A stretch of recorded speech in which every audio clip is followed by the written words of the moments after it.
Howdy my totally tubular gamers, and we're back with another Rockstar game ranking video, and today's is going to be on the much beloved Midnight Club series. Developed primarily by Rockstar San Diego, the Midnight Club series is a series of high-speed racing games that take place in urban cities. It was actually initially inspired by the real-life Japanese street racing group known as Midnight Club that hosted illegal street races on Bayshore Route in the greater Tokyo area. However, after the first game, the series quickly evolved into its own beast entirely and has gone on to be one of the most beloved racing series of them all, and it's some of Rockstar's best games and some of the best driving games you'll find on the PS2 and PS3 respectively. These games are beloved for their high-speed action, their really customizable cars, a great selection of cars for the 2000s, excellent soundtracks, and really giving you a great sense of speed, in addition to some really cool environments that you'll race through. And with such a beloved series of racing games, I thought, why not rank them? Let's rank all the Midnight Club games. Midnight Club is definitely Rockstar Games' number 3 series, behind Red Dead and GTA, of course, and there actually hasn't been a game since 2009. But in between 2000 to 2009, there was 4 main Midnight Club games. However, each Midnight Club has gotten multiple versions released. So for this ranking video, I'm going to be combining all the different versions of each Midnight Club game into one entry to keep things simple. Otherwise, this would be like 9 or 10 entries for essentially 4 games.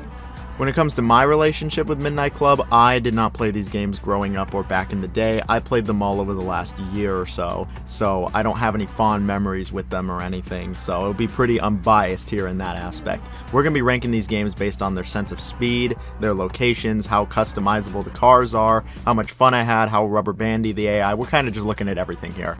And I will first off by say there is no bad Midnight Club game, it's just which ones are better.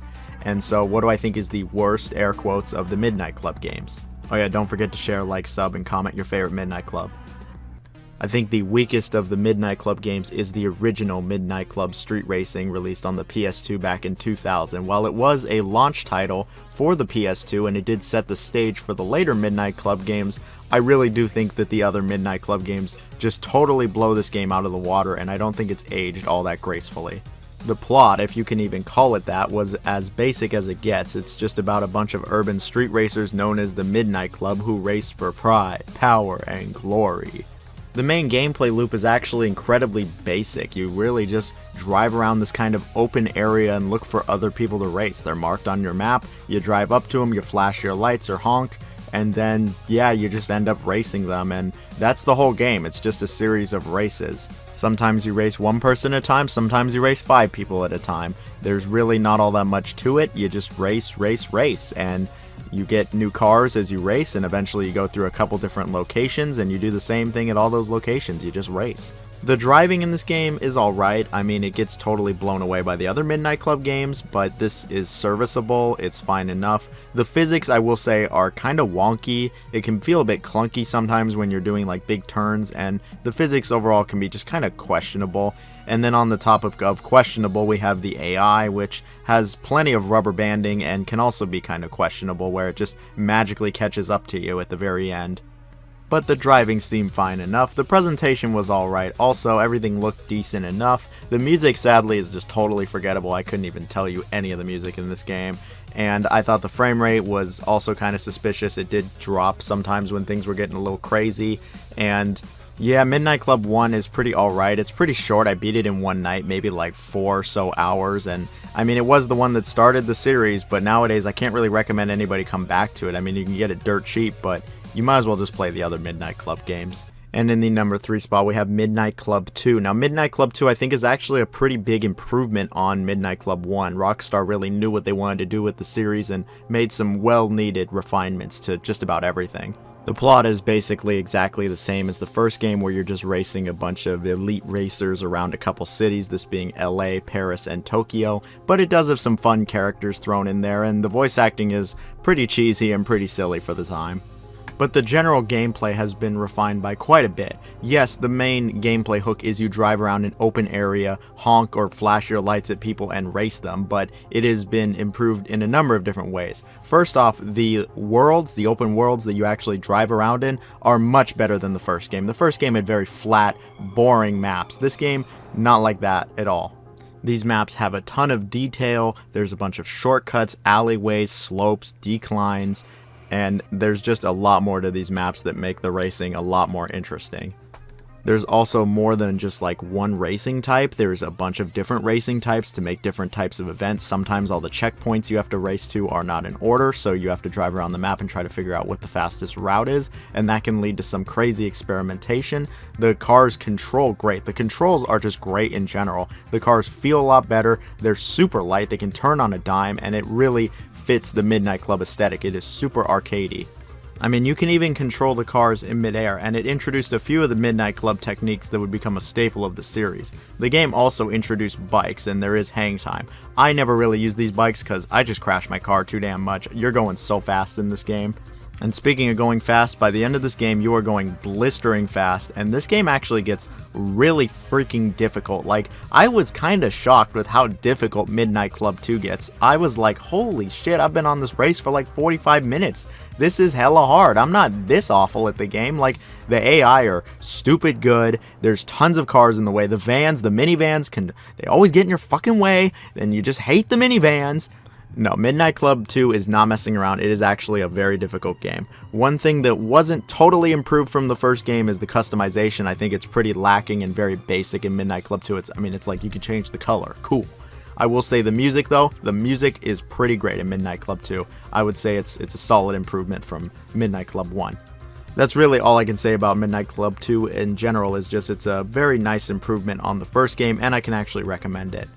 So I think the second best Midnight Club game is the latest, which is Midnight Club LA, released in 2009 on PS3 and Xbox. Midnight Club LA really came out at a different time in Rockstar Games' history. They were really shifting away from that cartoony arcade feel and were going for something a lot more detail-oriented, realistic, and sometimes almost simulation-based that Grand Theft Auto 4 really started, and Midnight Club LA, as a result, feels a lot more rooted than any of the other Midnight Club games, but it still is pretty crazy at times. It does still have all the Midnight Club staples though. You drive around an open world, this time being exclusively LA, challenging people to races. You start in this beater piece of shit car basically, and eventually upgrade your way up to nicer, cooler, better, faster cars with a ton of abilities like slowing time down, boosting, and even more. The story is actually different from the other Midnight Club games, particularly because there really is a story here. You play as an unnamed character who came from the Midwest. He comes to LA to be the best in the game, and he's just trying to race everyone and be better than everyone. There's a bunch of eccentric characters here to try to stop him or be friends with them, and yeah, he just races like everybody. And a lot of these characters, they're pretty goofy. They got some silly voice acting, and the writing can be a bit cringeworthy at times, but you know, I like the game's cheesy attitude. I won't lie though, a lot of times I did roll my eyes, especially at the main character, where I was just like, come on dude, really? Like, why even talking? I just would rather have nobody talk sometimes. Now, because this game is just LA and not a couple cities, Rockstar was really able to focus in on the detail and how realistic they wanted it to be to LA. And I gotta say, as someone who's been to LA a couple dozen times, this is very realistic to LA. I mean, aside from the traffic, you'd never move this fast in LA, no matter where you are or what time of the day it is, you will never move this fast. But in terms of how the locations are, yes, it is very close to LA, it's very detailed, and I can appreciate that. To be honest though, I would prefer multiple cities rather than one really detailed LA, but this is coming from someone who lives in California also, so take that with a grain of salt. This game is also the only Midnight Club game that lets you drive during daytime, which seems really counterintuitive to what Midnight Club is called. Seems pretty silly, but oh well. This game also has a lot, and I mean a lot more content than the other Midnight Club games. You do a lot more than just regular racing in the big open world here. There are tons of wager races you can make. You can actually do pink slip races. There's a lot of time trials. There's a bunch of different events here that are more than just driving up to somebody's car and honking at them and racing. It's actually pretty cool. And because of all this game is a lot longer than the other Midnight Club games. Like, it took me like almost 30 hours to beat. I didn't do like every mission either. I did most of them, but that is way longer than the other Midnight Club games. And just because it's way longer doesn't actually mean it's all that much better. I will be the first to say that the pacing in this game is not all that great. You are in the junker cars for way too long that feel very sluggish, and the beginning couple hours of the game, if not like beginning almost 10 hours of the game, do not feel anywhere near as fun as the other Midnight Club games. It's only the last like 5 to 10 hours where the game gets really fast, really crazy, doesn't feel sluggish, and just feels more like the old Midnight Clubs. Also, this game can feel very repetitive with how long it is and the fact that it's only the one map. Now, when everything clicks, when everything comes together, when you start going really fast, when you get a really fast car or a really fast bike, and by the way, the bikes rule in this game, way better than 2 and 3, and you know the map like the back of your hand, and you start getting to the fun, crazy events, this game really comes together, and it might be the most fun I've had with any of the Midnight Club games. Like, it really is that great when you're racing super fast towards the end of the game. It's a shame you have to go through so many hours of just kind of tedium and repetitiveness to get here, but where this is at the very end of the game, it's awesome. And the last thing I want to say is that the music is fantastic in this game, maybe the best in the whole series, and the customization and just car selection, superb, great, maybe some of the best, if not the best, car customization I've seen in gaming outside of Forza Horizon.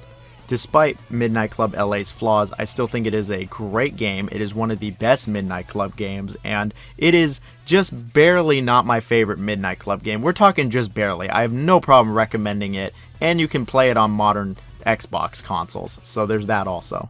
But my favorite of all the Midnight Club games has to be Midnight Club 3. When I played through Midnight Club 3, I was really blown away with how great it is, and I have no problem saying that it is one of the best racing games probably ever made. And when it comes to street racing games, it doesn't really get any better than Midnight Club 3. It's fantastic. The story is about as basic as Midnight Club 2. You just really want to be the best and race the Midnight Club people or race the elite people or whatever. The game has San Diego, Atlanta, and Detroit as maps, and there's also Tokyo as a bonus if you have certain versions of the game. Each map feels decently detailed, not as much as LA of course, but it still feels more detailed than Midnight Club 2 with a bunch of nooks, crannies, shortcuts, jumps, etc. And I really did like all 3 of the maps. I thought they were all pretty good. Tokyo really is the Midnight Club 2 map just thrown in there with some new races, but I mean, I'm not going to count it too much. It's a total bonus and it's not even part of the main story. The game is a pretty decent improvement from Midnight Club 2 and improves on just about everything from Midnight Club 2. The first thing they looked at was the customization, because it was really weak in the first 2 games. It's really strong in Midnight Club 3. It's not as strong as LA's, but it is actually quite good in Midnight Club 3, and you can get some really cool looking cars here. The vehicle selection is actually quite good in Midnight Club 3, and this game would also bring back all the techniques from 2, including the boost, and would introduce some of the superpowers that would go on to be in LA and eventually Grand Theft Auto 5, like slowing everything down so you can drive through some of the traffic when you're just going at an insane speed. This game has a very good sense of speed. In fact, it is probably the best sense of speed in maybe the whole series, tied with LA. However, unlike LA, you have that sense of speed almost immediately. Like, even the slowest cars in this game still feel pretty fast, and you still go at a pretty high speed, and the controls are just great. It feels super arcadey still, and the cars can turn on a dime, and I just really had a blast going through this map as fast as possible.